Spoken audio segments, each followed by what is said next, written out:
বেবিটার হাত ধরো, ও ব্যালেন্স করতে পারবে। বেবিটার হাত ধরো, হ্যাঁ ওই মেয়েটার হাত ধরো, ও ব্যালেন্স করতে পারবে। মা বেবিটার হাত ধরো, দুই হাত hold to hand, both hand, দুই হাত ধরো আম্মু, দুই হাত ধরো, দুই হাত।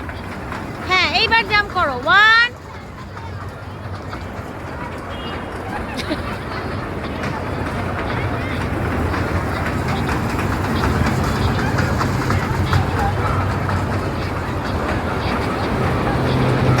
ও যেতে চাচ্ছে, ওয়েট।